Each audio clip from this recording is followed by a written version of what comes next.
Boa noite, queridos. Graça e paz. Que Deus abençoe muito a sua vida. Muito bom, um tempo de mudança em tudo. Mudamos o cenário, mudamos luzes, mudamos a câmera.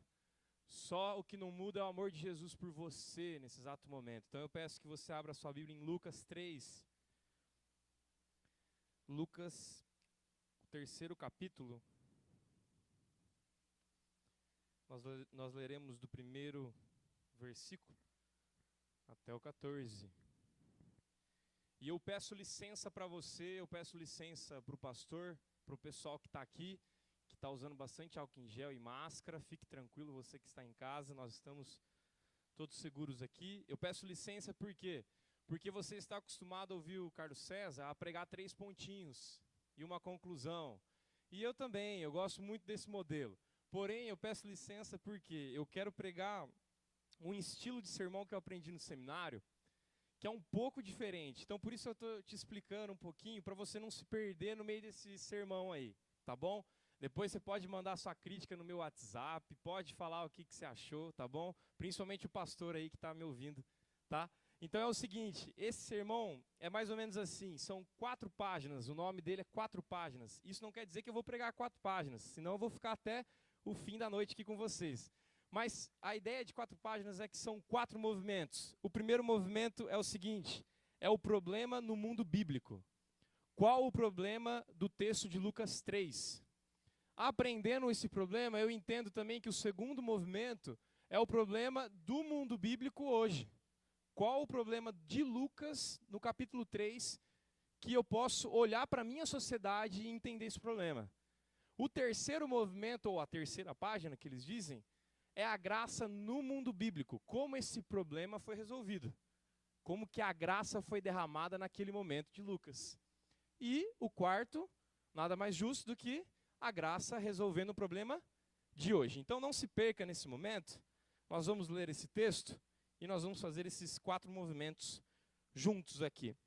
O texto de Deus diz assim: no 15º ano do reinado de Tibério César, sendo Pôncio Pilatos governador da Judéia, Herodes, tetrarca da Galiléia, seu irmão Filipe, tetrarca da região da Itureia e Traconites, e Lisânias, tetrarca de Abilene, sendo sumos sacerdotes Anás e Caifás, veio a palavra de Deus a João, filho de Zacarias, no deserto. Ele percorreu toda a circunvizinhança do Jordão, pregando o batismo de arrependimento para a remissão de pecados, conforme está escrito no livro das palavras do profeta Isaías. Voz do que clama no deserto, preparai o caminho do Senhor, e endireitar as suas veredas. Todo vale será aterrado, e nivelados todos os montes e outeiros. Os caminhos tortuosos serão retificados, e os escabrosos aplanados. E toda a carne verá a salvação de Deus. Dizia ele, pois, às multidões que saíam para serem batizadas: raça de víboras, quem vos induziu à fúria da ira vindoura? Produzi, pois, frutos dignos de arrependimento, e não comeceis a dizer entre vós mesmos: temos por pai Abraão, porque eu vos afirmo que dessas pedras Deus pode suscitar filhos a Abraão. E também já está posto o machado à raiz das árvores. Toda árvore, pois, que não produz bom fruto, é cortada e lançada ao fogo. Então as multidões o interrogavam, dizendo: que havemos, pois, de fazer? Respondeu-lhes: quem tiver 2 túnicas, reparta com quem não tem. E quem tiver comida, faça o mesmo. Foram também publicanos para serem batizados e perguntaram-lhe: mestre, que havemos de fazer? Respondeu-lhes: não cobreis mais do que o estipulado. Também soldados lhe perguntaram: e nós, que faremos? E ele lhes disse: a ninguém maltrateis, não deis denúncia falsa, e contentai-vos com o vosso soldo. Esse texto é um texto muito interessante, que me vem uma pergunta meio maluca, que quando eu li esse texto eu pensei muito sobre isso. A pergunta é: você já fez uma horta em casa? Diego, que doideira é essa? Quarentena, estamos aqui, quem sabe você já está com essa oportunidade de fazer uma hortinha na sua casa. Por que me veio essa pergunta? Porque eu também já fiz essa pergunta e eu já respondi: não fiz, então quero fazer. Por um tempo eu morei em Jambeiro, uma cidade rural aqui próximo de São José dos Campos. Você conhece muito bem. E lá, se você não tem uma horta em casa, você tem alguma coisa errada contigo. Você tem que ter uma horta em casa, nem que seja um baldinho com uns temperinhos. E fui eu nessa empreitada de fazer uma grande horta de 1 metro por 1, mais ou menos, num pallet de plástico. E quando eu fui fazer essa horta, eu falei, preciso conversar com alguém que manje do assunto.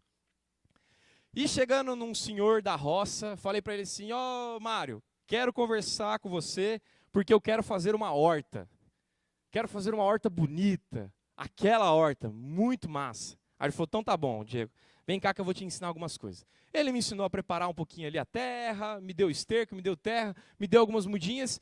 E no fim das contas, consegui plantar a minha hortinha num pallet de plástico, tudo bonitinho, 1 por 1, bonitinho, alface e temperos. 20, 30 dias se passaram. Aquela alface ficou linda, verde, uma cabeçona assim de alface frondosa, linda, maravilhosa, os temperos também, fantástico. E eu fui lá e colhi o alface. Quando eu coloquei aquele alface na boca, queridos, que alface amargo. Eu não sei o que tinha acontecido. Ele estava verdinho, bonitinho, frondoso, tudo certinho, daquele jeito certinho e tal. Peguei o outro, fui colocar na boca também. O que estava acontecendo? Amargo também. Fui lá no meu mestre, lá, o grande Mário. Cheguei para ele e falei assim, Mário, o que aconteceu? Por que meu alface está ruim? E aí ele virou para mim, com uma sabedoria da roça, e me ensinou algo que eu nunca mais vou esquecer. E que tem tudo a ver com o texto que a gente acabou de ler. Ele virou para mim e falou assim, Diego, você tem que primeiro preparar a terra. Aí eu falei, puxa vida, não acredito. Eu não fiz isso. Eu peguei a terra e coloquei direto naquele lugar. Já, o primeiro erro meu ali. Ele virou, segundo, Diego, você foi lá, regou bonitinho? Reguei, deixei alguns dias, né? Aí ele falou, então, aí ele me disse a frase de impacto para o meu coração. Ele falou assim, pode até parecer boa, mas está amarga. Queridos, é basicamente isso que eu quero falar com vocês hoje. Talvez o seu coração, talvez a sua vida, pode até parecer boa, mas está amarga. O seu arrependimento, o seu choro, muitas vezes, pode até parecer bom, mas está amargo no coração. Então, eu quero trabalhar com os irmãos um tema, trazendo a ideia de que há um Deus provedor, um Deus que derrama as graças sobre a vida dos seus. Esse Deus provedor, e nesse primeiro movimento, como eu disse, há uma sociedade de João Batista que é totalmente infrutífera. O problema no mundo bíblico é que a sociedade de João Batista é totalmente infrutífera. Nós temos aqui Tibério César, rei sobre muitos, Pôncio Pilatos, Herodes, Filipe, Lisânias, todos esses homens, governadores, reis, que são corruptos, homens conhecidos por todos, tanto romanos como judeus, eles sabiam dessa governabilidade desses homens, porém a maldade reinava sobre tais governos. É claro isso, a falsidade, ódio, religiosidade, assassinatos, faz parte desse contexto de Lucas 3, faz parte desse contexto de João. É uma sociedade que não pensa em produzir um verdadeiro arrependimento. Ela não pensa em produzir frutos para a posteridade, mas sim uma busca incessante de autorreconhecimento e de poder e mais poder. Há 2 nomes também aqui citados, Anás e Caifás, eram sumos sacerdotes, mas já tem um problema aqui, porque só poderia ter um sumo sacerdote, e já tinham 2. Isso quer dizer que havia um embate político-religioso no meio. Era um caos aquela sociedade, um caos, caminhos tortuosos, vales profundos. Estamos agora no ano 26, depois do nascimento do nosso Senhor Jesus Cristo. E aí uma voz clama do deserto por mudanças. A ira vindoura está à porta, homens e mulheres perversos que são incapazes de produzir arrependimento, incapazes de produzir frutos, esse fruto verdadeiro de arrependimento, porque eles estão mergulhados em ódio, estão mergulhados em idolatria, estão mergulhados em famílias corruptas se matando. Esses nomes que eu acabei de citar aqui carregam a ideia de uma sociedade totalmente infrutífera. Não conseguia ter fruto de jeito nenhum.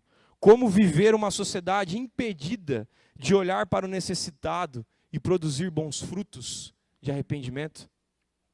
Mas, semelhantemente, como a sociedade de João era uma sociedade que não produzia frutos, hoje, como segundo movimento desse sermão, eu aprendo que a nossa sociedade também é infrutífera. Governadores naquela época corruptos, famílias cheias de ódio. Não parece um pouquinho com as de hoje? Políticos corruptos. A nossa sociedade também é uma sociedade que não produz fruto. Eu quero contar uma história para vocês que eu passei alguns anos atrás com um homem chamado Sérgio. E eu percebi exatamente isso, uma vida que produzia uma falsidade de fruto, mas no fim o coração amargo. O Sérgio tinha mais ou menos 33 anos de vida quando eu o conheci. E um dia eu estava chegando da faculdade de História, meia-noite mais ou menos lá em Jambeiro. Eu chegando no meu portão, o Sérgio chegou meio cambaleando, bêbado lá na cidade e tal. Ele olhou para mim e falou assim: Diego, me dá uma carona, pelo amor de Deus. Eu falei: puxa, Sérgio, meia-noite já, Sérgio, como que eu faço? Tá bom, eu vou te dar uma carona. Estava muito bêbado e ele era da nossa igreja lá de Jambeiro. Coloquei ele dentro do carro, peguei outro amigo meu e fui levar o Sérgio 7 quilômetros de estrada de terra. Rasguei 7 quilômetros de estrada de terra. Conversei, bati um papo com ele e tal, e no meio do caminho ele começou a retomar a sua vida ali. Ele perdeu um pouco desse bêbado assim. E aí ele começou a falar algumas coisas para mim, e ele virou assim para mim e falou assim: Diego, eu queria tanto cantar no coral, eu queria tanto poder, sei lá, participar mais da igreja, dos ministérios. Puxa vida, eu queria tanto isso. E assim a gente começou a continuar conversando, ele contou um pouco da história dele. No meio dessa história ele virou para mim e falou que ele perdeu um filho nos braços, com 6 anos, por causa de falta de atendimento médico. O filho estava com uma pneumonia, chegou no hospital, o hospital não conseguiu atender o seu filho, e o filho faleceu. E dentro dessas angústias, quando eu cheguei na sua porteira, na casa dele, eu comecei a orar por ele, e aquele homem começou a ficar possuído dentro do meu carro. Dentro do meu carro, 1h, o Serjão começou a ficar possuído. E gritou, chorou, encurtando a história. Ele terminou esse momento de possessão, olhou para mim e falou: Diego, obrigado, até mais.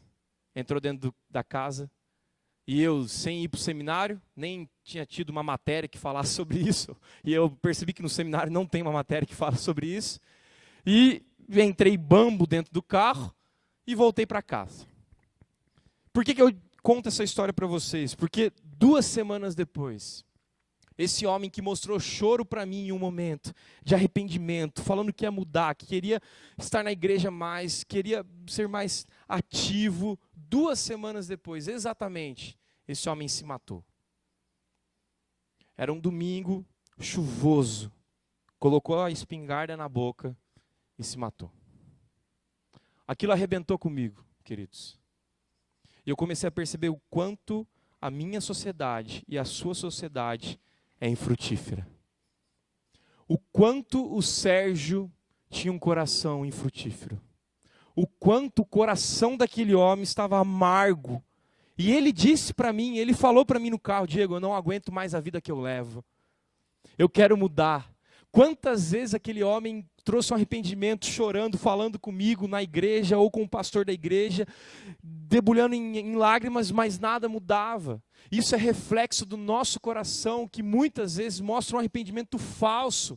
A sociedade de João era infrutífera e a nossa sociedade também é.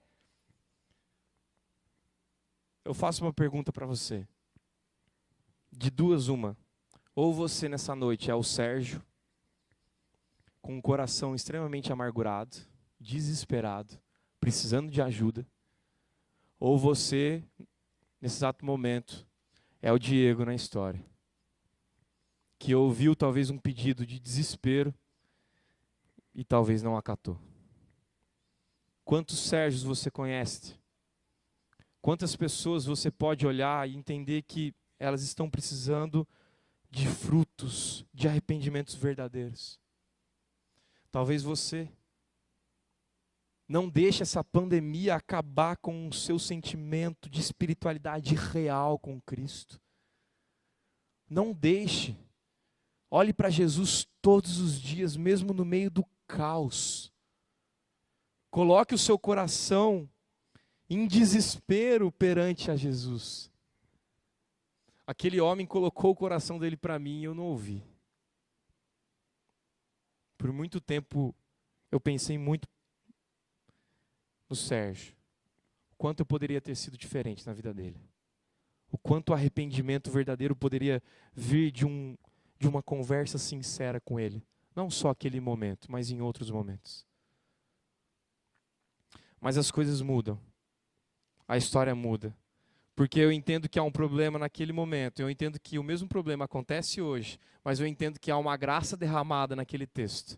E a graça derramada naquele texto acontece de repente com uma voz como um trovão que veio do deserto, não tão distante. Era João o Batista gritando, recebendo as ordens de Deus para mudar a história. E ele diz, como o profeta Isaías: voz do que clama no deserto, preparai o caminho do Senhor, endireitar as suas veredas. Todo vale será aterrado e nivelados. Todos os montes e outeiros, os caminhos tortuosos serão retificados e os escabrosos aplanados. E toda a carne verá a salvação de Deus. Deus provê João Batista para pregar o arrependimento. Em uma sociedade infrutífera, Deus provê João Batista para pregar o arrependimento. João, que era nascido de Isabel, está com essa mensagem para mudar toda a situação do falso arrependimento que nós ouvimos até agora. Mas talvez algumas pessoas começaram a gritar para ele, no meio daquela multidão, nesse texto. Um mais valente virou para ele e gritou: ei, eu sou filho de Abraão, não sou qualquer um. Como ousa falar assim comigo? Raça de víboras! Quem é você, João, que tem roupas estranhas e uns alimentos meio estranhos comendo aí no deserto? Quem é você? Mas no meio dessa gritaria, nessa multidão, João escuta um mais valente se levantando e dizendo assim: mestre, o que faremos? Depois de ouvir toda a pregação de João, esses versículos que duros para os nossos corações, aqueles homens olham para ele e viram: mestre, o que faremos então? Como mudar então? Como entender o arrependimento verdadeiro e não o falso? Essa pergunta ecoa sobre a multidão. Um silêncio estrondoso para no ar. Naquele deserto quente. João, no meio dessa multidão, então diz, de forma prática, para mim e para você. Ele diz assim: querem arrependimento verdadeiros? Querem coração quebrantados? Então produzam frutos dignos de arrependimento. E como produzir então, João? Multidão, doem roupas e comida. Publicanos, sejam honestos. Soldados, sejam contentes com os seus salários. E não maltratem ninguém. Talvez uma resposta como a de João não seria muito boa nesses dias, né? Porque a gente quer aula de filosofia complexa. Porque a gente quer pessoas falando 1, 2 horas de direto. Mas João vira e fala assim: ei, doem roupas. Doem comidas. Sejam contentes com os seus salários. Sejam honestos. Quando eu fui pesquisar sobre arrependimento, eu percebi muito uma ideia da sociedade com arrependimento, ideia de choro, de contrição. Sim, pode envolver choro, pode envolver contrição, mas tem que haver mudança de vida. A Bíblia, quando vai tratar arrependimento, conversão, ela compreende que há uma mudança de vida. E aqui o que João está falando para mim e para você é que se uma sociedade infrutífera está acontecendo naquela época e hoje, para se mudar, você tem que fazer isso. É prática. Um exemplo disso é que nós estamos pegando alguns agasalhos para a Vila Guarani. Prática. Isso é mudança de vida. Isso é um arrependimento profundo. Ah, querido, se você tem a oportunidade de entender isso, se você sabe que precisa mudar, entenda o verdadeiro arrependimento. Um arrependimento que aponta para Cristo. E por fim, encerrando essa mensagem, há um grande problema na sociedade de João, há um grande problema na nossa sociedade. João derrama a graça naquela época, mas João não é o libertador, ele aponta para o libertador. Hoje, Deus provê a liberdade e o arrependimento em Cristo Jesus. Se você conhece esse arrependimento, louvado seja Deus por isso. Se você não conhece o arrependimento de Jesus, leia mais a Bíblia. Compreenda cada vez mais a palavra de Deus. Há um tempo atrás, essa igreja participava de um grupo, eu não sei muito bem se ainda tem, mas chamava-se Ruas para Cristo. Era um projeto com prostitutas, e eu lembro que no início eu estava lá junto. E a primeira vez que a gente foi encontrar com uma prostituta, com um bombonzinho e um versículo, nós travamos. Nós não sabíamos o que fazer. Olhávamos para aquela mulher e a gente não conseguia fazer nada. Depois de um tempo, o Ruas para Cristo tomou uma proporção gigantesca. Se eu não me engano, até casa o pessoal alugou aqui da igreja e ajudou com algumas prostitutas de lá. Mas exatamente isso. Jesus mostra o arrependimento para que as pessoas façam a ação missionária. Não adianta um arrependimento onde eu venho aqui, eu choro, eu me quebranto e chega durante a semana, nada acontece, nada muda. E esse projeto caminhou por diversos anos, e eu lembro de uma história de uma menina, eu não lembro o nome dela, mas eu lembro de uma história de uma menina que ela largou a prostituição, ela ficou nessa casa e ela arrumou um emprego numa lanchonete, se eu não me engano, um pastel aqui na cidade. Mudança. Isso é mudança. Só Jesus transforma o arrependimento falso do nosso coração em mudança verdadeira. Cristo é enviado pelo Pai para pregar esse arrependimento. Ele se faz graça na cruz para que a prostituta, para que você na sua casa entenda o verdadeiro arrependimento. Viva isso, meu querido irmão. Viva isso durante essa pandemia. Um arrependimento verdadeiro, onde você olha para Jesus e fala assim, eu não sei o que vai acontecer. A minha sociedade é extremamente problemática, mas eu entendo que Cristo veio para mudar os problemas. Ele se torna o problemático na cruz para que eu e você pudéssemos ter saúde espiritual. E há tantos crentes vivendo fora dessa saúde espiritual, fora do aconchego do Pai. Cristo vem para pregar o arrependimento.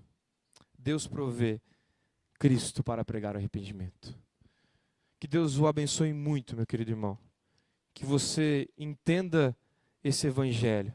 Que você entenda que a sociedade é problemática, mas que Jesus veio para mudar essa situação. Vamos orar? Deus, obrigado, Pai. Obrigado porque o Senhor enviou Jesus para mudar toda a história.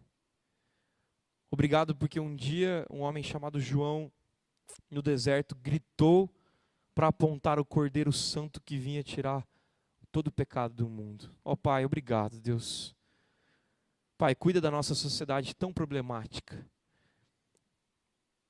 tão dependente de Ti, ó Pai, mas ao mesmo tempo recorrendo a outros ídolos, ó Deus. Ó Pai, tem misericórdia de nós. Que possamos entender esse Evangelho de Cristo. Que possamos entender que no Senhor nós temos uma vida e vida em abundância. Uma vida no máximo. Uma espiritualidade de refúgio, de consolo. Ó Deus, obrigado por essa palavra. Cuida de nós. Nós te louvamos, ó Pai. Nós te bendizemos nesse culto. Ó Pai, abençoa cada pessoa que está nos ouvindo hoje. Abençoe, ó Pai, cada família que está, ó Pai, recebendo essa palavra. Deus, toma conta do coração das famílias, ó Pai. Que situação nós estamos vivendo. Mais do que nunca nós vemos que a nossa sociedade é problemática. E mais do que nunca, nós precisamos do Senhor, ó Pai, para resolver o problema. Cuida de nós, ó Deus. Em nome de Cristo, nós oramos. Amém. Que Deus abençoe muito a sua vida. Que Deus abençoe a sua família. Esteja em oração por todos os desafios que nossa igreja está passando. E se você mandou algum recado no YouTube, um forte abraço a todos. Deus abençoe.